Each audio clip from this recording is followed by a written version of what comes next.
Assalamualaikum warahmatullahi wabarakatuh. Perkenalkan, nama aku Sahrul Gunawan. Aku dari Badan Pengurus Nasional Forum Silaturahim Studi Ekonomi Islam tahun 2023-2024.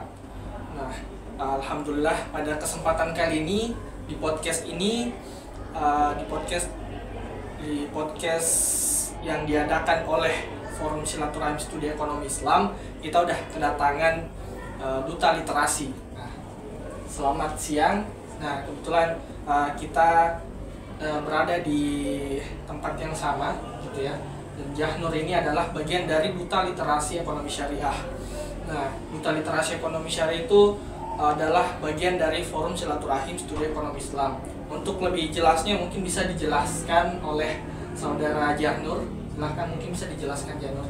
Jadi, Duta Literasi Ekonomi Syariah merupakan perpanjangan tangan dari Forum Silaturahim Studi Ekonomi Islam.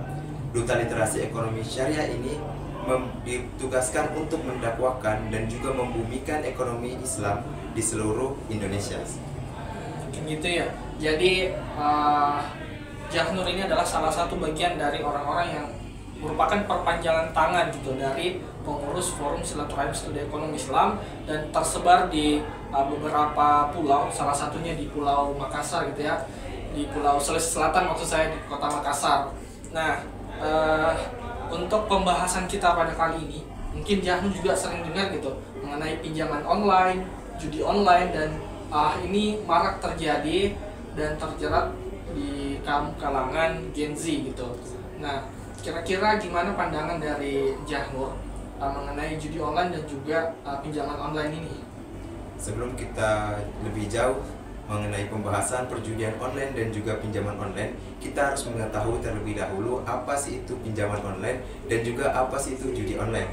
Nah, pinjaman online itu sendiri merupakan layanan keuangan yang memberikan kemudahan kepada masyarakat yang memerlukan modal usaha untuk diberikan pinjaman berbasis teknologi informasi secara daring ataupun para peminjam tidak perlu datang ke bank seperti itu. Nah, untuk judi online adalah permainan yang mempertaruhkan sejumlah uang ataupun barang-barang berharga untuk mendapatkan keuntungan. Oke, seperti itu ya. Jadi penjelasannya dari perkembangan modernisasi atau globalisasi tentu ada banyak gitu ya keuntungan yang bisa diperoleh, tapi ada banyak juga hal-hal yang bisa memberikan dampak negatif. Salah satunya tadi seperti pinjaman online yang kita tidak perlu lagi datang ke bank untuk meminjam, bahkan ada banyak layanan yang ilegal gitu dari pinjaman online itu sendiri. Nah, tapi yang sering saya dengar tuh di Twitter ataupun di TikTok, di Instagram gitu ya, pinjaman online ini sering menjerat kepada kaum Gen Z. Nah, kira-kira gimana tuh, kok bisa? Mungkin isu-isu yang terdengar dari Kak Sahrul Gunawan ini benar, bahwasanya Gen Z lebih dominan atau lebih menguasai yang namanya pinjaman online dan juga perjudian online. Maraknya perjudian online dan juga pinjaman online, mengapa Gen Z yang lebih mendominasi dari perkembangan zaman tersebut? Karena Gen Z merupakan mereka yang lebih memahami mengenai teknologi dan juga memahami aplikasi-aplikasi yang ada di smartphone, sehingga mereka sangat mudah untuk mengakses perjudian online dan juga situs-situs pinjaman online seperti itu. Gitu ya, jadi emang seperti itu ya kasus-kasus yang sering terjadi. Bahkan di berita-berita pun sering muncul gitu orang-orang Gen Z khususnya memainkan dari judi online ataupun juga sampai meminjam uang pinjaman online untuk berjudi online gitu. Nah, itu yang lebih parah. Nah, kira-kira dampak negatif dari Gen Z yang terkena bahkan sampai menuju ke hutang konsumtif gitu. Kira-kira bagaimana itu? Nah, bagi Gen Z yang sudah terlanjur terjerumus kepada pinjaman online dan juga judi online, mereka mengalami dampak yang negatif, seperti mereka terkena berbagai tekanan dari yang namanya debt collector. Nah, pinjaman online sangat sering mereka yang melakukan pinjaman online sangat sering diteror oleh debt collector. Mereka menagih dengan cara kekerasan dan juga penuh tekanan, sehingga para peminjam ataupun para Gen Z yang mengakses situs-situs judi online, pinjaman online dan juga judi online sering merasa tertekan. Mereka cenderung lebih individualisme sehingga sangat kurang berinteraksi kepada lingkungan sekitarnya. Nah, dampak yang paling buruk dari pinjaman online itu sendiri ialah sampai bunuh diri. Berbagai macam kasus sudah terjadi akibat dari diteror oleh debt collector, tekanan yang berlebih, sehingga mereka sangat tertekan dan akhirnya memutuskan untuk bunuh diri. Nah, mungkin dari Kak Sarul Gunawan pernah menemui di lingkungan sekitarnya seseorang yang sampai mungkin melakukan perjudian online dan juga melakukan pinjaman online untuk memenuhi kebutuhan hidupnya. Ya, bahkan itu terjadi di teman dekat saya sendiri malah. Itu dia sempat cerita bahwa dia itu cari-cari tempat pinjam uang gitu. Terus aku nanya kan gitu, kamu mau pinjam uang untuk beli apa gitu? Katanya untuk mau beli HP iPhone. Nah, kalau dari pikiranku sendiri ini adalah salah satu yang kita bahas gitu ini. Nah, dari apa yang ia peroleh dan untuk apa yang memperoleh itu, tentu ini adalah bagian dari utang produktif, utang konsumtif gitu maksudnya. Utang konsumtif ini sangat bahaya, bahkan sampai tadi yang dijelaskan oleh Janur bisa dikejar sama debt collector, dan ini juga bisa sampai bunuh diri ya. Wah, ngeri sekali juga ya kalau misalkan kita dengar dari orang-orang yang terkena judi online ataupun pinjaman online. Bahkan juga kemarin ada banyak gitu mahasiswa yang bunuh diri, gantung diri saking depresinya ya. Nah, kira-kira gimana nih kalau misalkan dari pandangan atau perspektif ekonomi syariah supaya ekonomi syariah ini bisa memberikan solutif, terus hal-hal yang bisa membantu kepada Gen Z untuk mengelola keuangan gitu. Nah, tentu saja dari dulu ekonomi syariah telah memberikan alternatif solusi bagi Gen Z dalam mengatur dan juga mengelola keuangan mereka. Seperti kita harus berlandaskan dengan prinsip keadilan. Tentunya ekonomi syariah ini ataupun ekonomi Islam sangat berlandaskan kepada prinsip keadilan, sehingga berbagai macam lapisan individu masyarakat harus menerima seperti sumber daya dan juga distribusi kekayaan secara merata. Yang kedua, dasar ataupun prinsip yang dilandaskan ekonomi syariah di dalam pengelolaan keuangan, mereka harus kesetaraan, sehingga setiap individual harus setara mendapatkan sumber daya, hak asasi manusia, dan juga hal sebagainya. Yang ketiga ialah konsep kemaslahatan. Nah, prinsip kemaslahatan ini mencangkup ialah kebutuhan keseluruhan, tidak berfokus kepada individu satu ataupun sekelompok ataupun segelintir orang. Nah, akan tetapi ekonomi syariah ini di dalam pengelolaan keuangan harus secara menyeluruh seperti itu. Oke, jadi ada beberapa alternatif gitu ya, atau solusi yang diberikan oleh ekonomi Islam atau ekonomi syariah. Salah satunya tadi prinsip-prinsip yang dijalankan seperti prinsip keadilan, prinsip kesetaraan. Karena emang kalau kita melakukan peminjaman uang ataupun akad gitu, tentu kita tidak mau menitik beratkan ke salah satu pihak. Nah, ini juga adalah salah satu prinsip dari ekonomi Islam atau ekonomi syariah. Nah, tapi aku sering dengar juga kalau orang-orang tuh, pandangan kebanyakan orang bahwa ekonomi syariah dan juga ekonomi konvensional tuh sama aja gitu. Kira-kira gimana itu?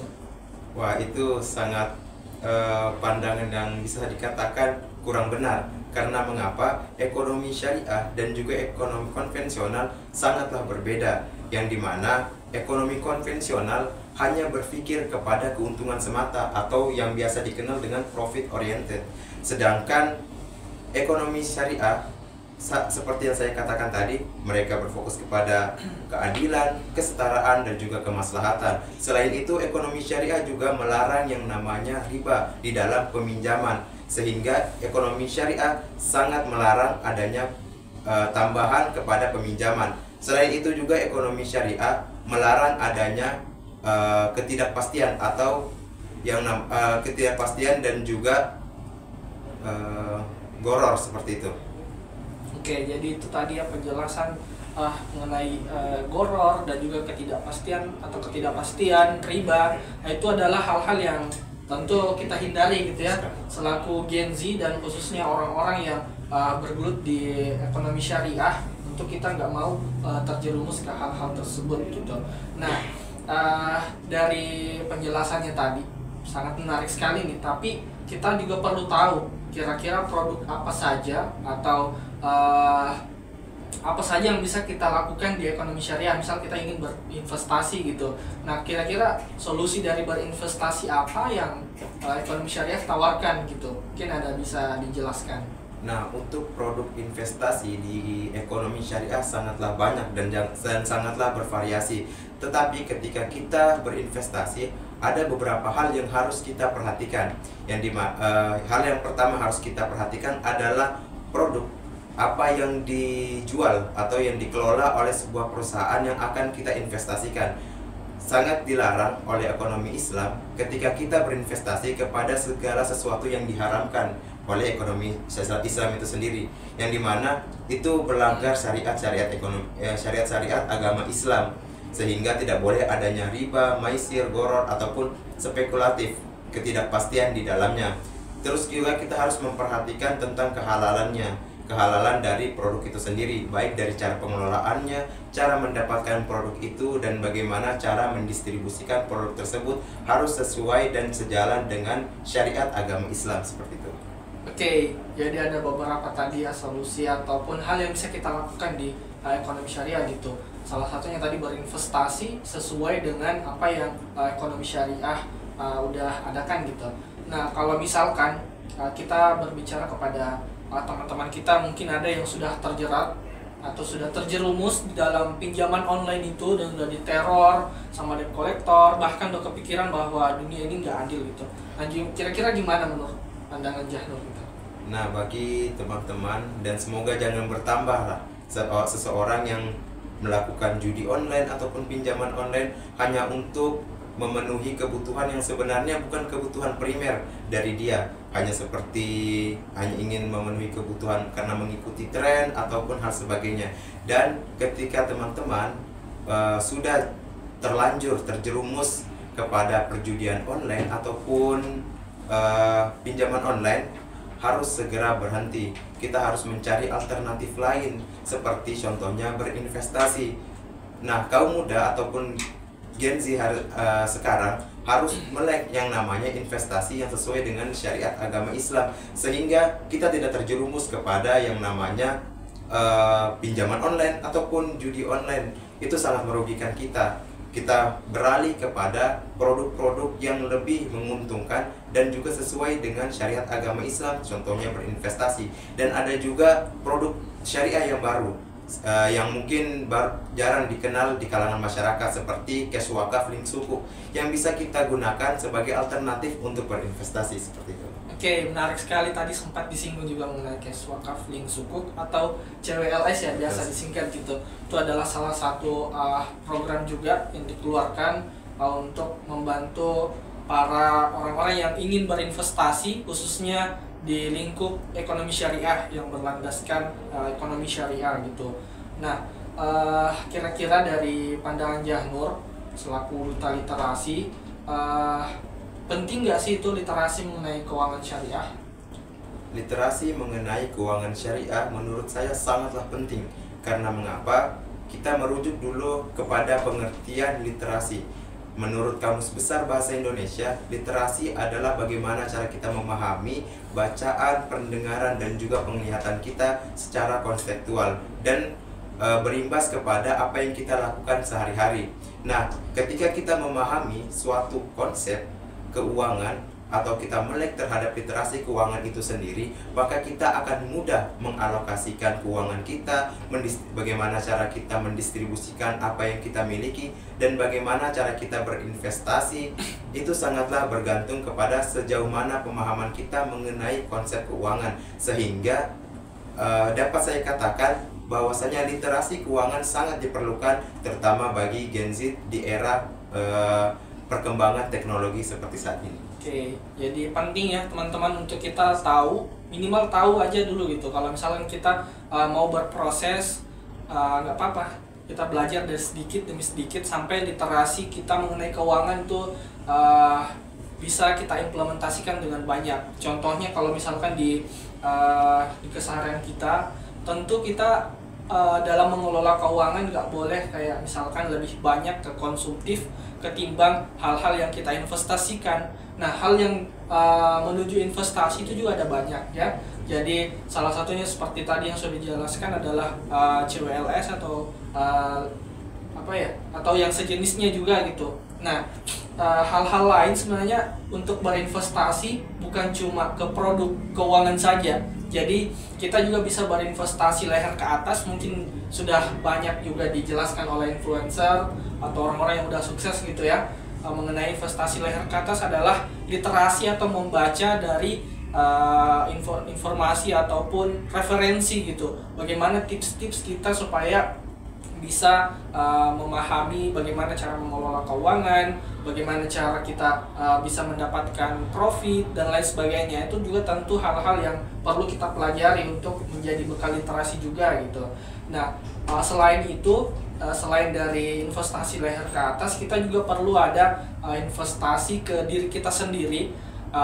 Contohnya kita menjaga kesehatan kita atau self care gitu ya. Jadi tentu kita tidak mau kita suatu hari nanti dalam kondisi sakit dan tidak memiliki persiapan. Nah, sakit itu kan adalah ketentuan Allah juga, kita nggak tahu. Cuman yang bisa kita lakukan adalah menjaga kesehatan. Nah, aku ada challenge juga nih untuk teman-teman. Kalau misalkan teman-teman melakukan hal-hal untuk menjaga diri, entahkah itu teman-teman makan makanan sehat, olahraga, teman-teman bisa buat story dengan persyaratan tersebut akan ditampilkan. Teman-teman boleh nanti dengan hashtag self care dan juga men-tag akun Instagram Fose Nasional. Nah, bagi teman-teman yang mendapatkan juara atau yang jadi pemenangnya akan kami berikan hadiah. Nah, mungkin itu dari challenge yang akan kita lakukan. Nah, kita kembali lagi ke pembahasan inti kita tadi. Nah, mengenai orang-orang yang misalkan masih banyak belum memahami terkait literasi keuangan, ataupun masih banyak orang yang terjerumus tadi gitu ya. Bagaimana kira-kira tips supaya kita bisa mengurangi supaya apa ya, kesetaraan antara orang yang pintar memahami tentang keuangan juga bisa diterapkan di dalam kehidupannya sehari-hari untuk meminimalisir orang-orang yang tadi terjerumus gitu. Oke, mungkin sedikit tips dari saya. Pertama, kita harus menentukan tujuan keuangan kita. Bagaimana kita bisa menentukan tujuan keuangan kita? Banyak yang pernah kita lakukan sewaktu kita masih kecil. Contohnya, kita ingin membeli sesuatu, kita harus melakukan yang namanya menabung. Nah, itu menabung tujuannya adalah untuk mendapatkan suatu hal tersebut. Jadi kita menentukan tujuan terlebih dahulu. Seiring tujuan tersebut, kita harus menentukan anggaran ataupun rencana anggaran kita. Mungkin rencana anggaran harian, mingguan, bulanan, ataupun tahunan. Sehingga ketika kita telah menentukan anggaran, kita telah menentukan tujuan kita dapat mengatur bagaimana keluar keuangan kita, dan juga apa yang harus kita beli hari ini, apa yang harus kita lakukan hari ini, semua telah terencanakan. Nah, ketika kita telah melakukan semua itu, maka kita bisa terhindar dari yang namanya kasus perjudian online dan juga kasus pinjaman online. Dan juga ketika kita telah melakukan tujuan-tujuan tersebut, otak kita cenderung akan berpikir kritis ketika kita menghadapi suatu masalah. Ketika kita menghadapi sesuatu masalah, kita akan mencari solusi yang tidak merugikan diri kita sendiri. Nah, ketika kita sudah berhasil menentukan tujuan, bagaimana cara kita menganggarkan untuk mencapai tujuan tersebut, kita harus memberikan hadiah kepada diri kita sendiri. Bagaimana cara kita menghargai diri kita sendiri yang biasa disebut dengan self reward ya. Nah, self reward itu sangatlah perlu untuk kita agar kita lebih bersemangat lagi untuk menggapai tujuan-tujuan selanjutnya seperti itu. Menarik sekali ya. Tadi sempat disinggung istilah-istilah dari Gen Z itu ada banyak. Salah satu tadi self reward atau penghargaan yang kita berikan kepada diri kita sendiri. Sebenarnya itu adalah hal yang baik kalau kita lakukan dengan baik juga.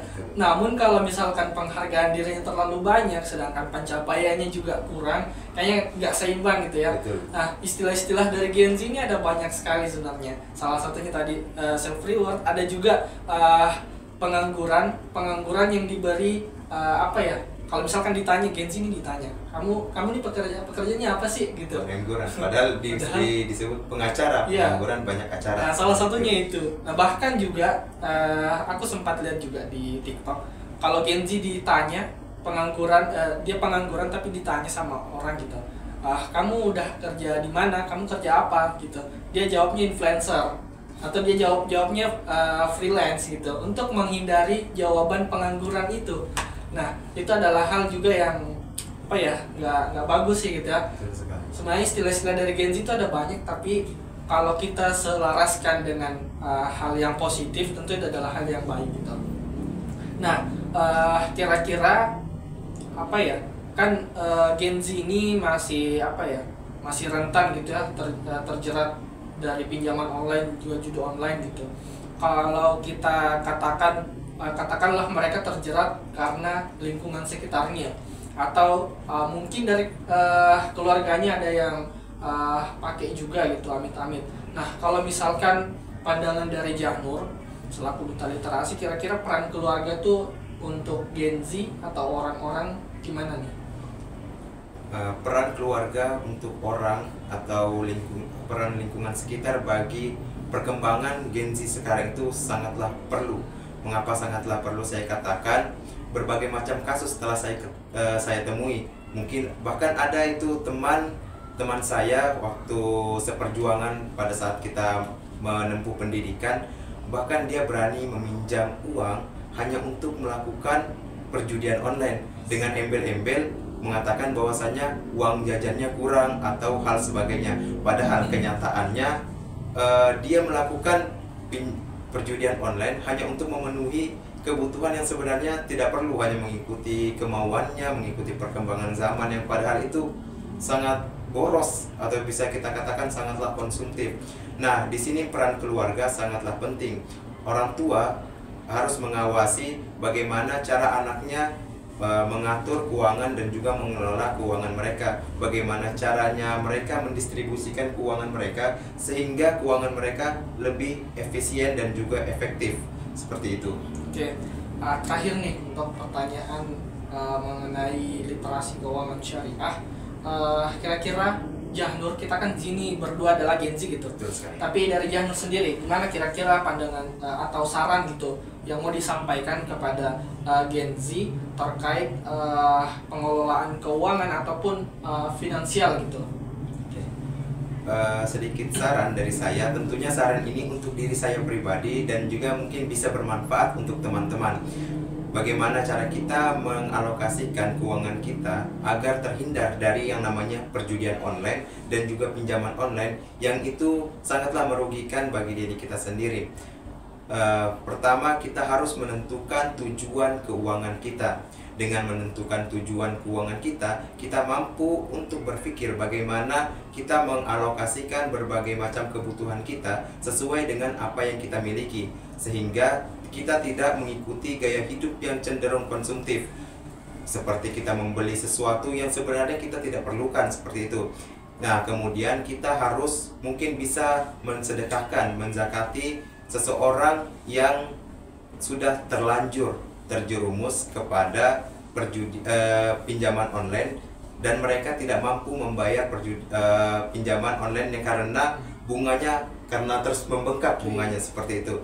Nah, ketika kita sudah berhasil menentukan tujuan, kita berhasil merencanakan anggaran biaya yang kita miliki, maka kita harus juga yang namanya melihat lingkungan sekitar kita, mengajak orang-orang yang ada di sekitar kita. Mungkin ada kenalan kita yang sudah terlanjur bermain judi online ataupun melakukan pinjaman online di situs-situs, bahkan amit-amit situs ilegal seperti itu. Jadi kita harus mengajak dan juga istilahnya itu merangkul teman-teman kita agar keluar dari jurang yang penuh dengan kegelapan, seperti itu.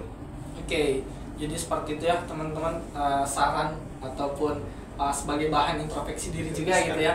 Tentu kalau dari aku sendiri sebenarnya gimana ya, ini juga jadi bekal untuk saya sendiri, dan tadi juga sempat disinggung bahkan dari kecil kita selalu dididik gimana caranya kita bisa melek keuangan. Contohnya kita diberi celengan, dikasih celengan gitu sama orang tua. Nah itu adalah salah satu cara keluarga supaya kita bisa menabung, minimal menabung dulu gitu dari kecil supaya pas gedenya nanti nggak boros ya. Kalau dari Fose Nasional sendiri, aku juga mau nanya nih, kira-kira Jahnur pernah ikut nggak kayak kajian ataupun pembahasan ngobrol dengan teman-teman yang ada di 15 orang tadi yang kesebar gitu, atau kepada pengurus-pengurus nasional juga pernah nggak ngobrol-ngobrol ataupun cerita-cerita gitu ya terkait ekonomi ataupun terkait keuangan ataupun hal apapun deh ya di Fose Nasional, pernah nggak?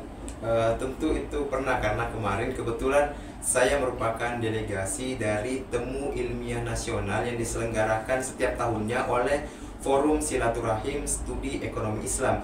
Di sana saya bertemu dengan rekan sesama duta literasi dari berbagai macam regional. Nah, di situ kami membahas mengenai bagaimana cara kita lebih jauhnya mendakwahkan ekonomi Islam, bagaimana caranya kita melek keuangan sehingga kita terhindar dari yang namanya judi online dan juga pinjaman online. Jadi ketika kita membicarakan hal seperti itu, kita akan lebih mengetahui dan juga bertukar wawasan. Nah, seperti contohnya kasusnya yang ada di Makassar belum tentu sama contoh kasus yang ada di Jawa, di daerah-daerah Jawa. Sehingga karena dengan adanya berkomunikasi dengan sesama duta literasi, saya terbuka wawasan saya. Oh, mungkin solusi seperti ini bisa diterapkan di Makassar untuk mengurangi perjudian online yang terjadi pada Gen Z seperti itu. Oke, menarik sekali ya. Jadi agenda-agenda nasional itu ada seperti Temu Ilmiah Nasional tadi gitu ya. Jadi aku juga sedikit reban, kebetulan aku sendiri dari pengurus nasional gitu. Jadi di nasional ataupun Fose Nasional itu kita ada beberapa program kerja untuk proker yang tergolong event besar gitu, ada 4 ya. Yang pertama adalah Rakernas atau Rapat Kerja Nasional, kemarin sudah dilakukan di Pulau Sunda gitu, Sunda Kecil. Nah untuk yang kedua ada Kamnas atau kampanye nasional, ini juga sudah dilaksanakan di Jakarta. Lalu yang ketiga ada Temu Ilmiah Nasional, tentu ini adalah agenda yang sangat bergengsi sekali gitu ya. Kebetulan tahun lalu diadakan di Makassar, tentunya di UIN Alauddin Makassar, di kampus Jahnur sendiri. Dan untuk yang terakhir, yang keempat adalah Musyawarah Nasional. Nah insya Allah Musyawarah Nasional akan dilaksanakan pada bulan depan. Dan untuk merimen juga kepada teman-teman Badan Pengurus Nasional ataupun teman-teman yang tersebar dari KC ataupun regional, teman-teman boleh hadir nanti di kegiatan Musyawarah Nasional gitu, untuk menentukan siapa leader yang selanjutnya gitu. Sangat menarik gitu ya. Jadi nanti akan dilaksanakan insya Allah pada bulan depan ya, atau bulan November gitu. Mungkin itu ya tadi penjelasan kita bagaimana mengenai Gen Z itu sendiri terkait finansial, keuangan, dan juga cara-cara atau tips-trik atau langkah konkret yang bisa kita lakukan untuk menghindari pinjaman online dan juga judi online. Judi online gitu ya. Nah ini dua hal ini adalah hal yang sering dikaitkan karena ada banyak juga kasus orang pinjam online untuk judi online. Nah, itu sangat parah sekali gitu. Nah, mungkin ada teman-teman yang mau bertanya, silahkan tulis di kolom komentar, nanti kita usaha untuk jawab gitu ya. Tentu dari akun Instagramnya Jahnur bisa komen juga untuk menjawab pertanyaan teman-teman, dan dari saya sendiri juga. Mungkin cukup sekian gitu ya.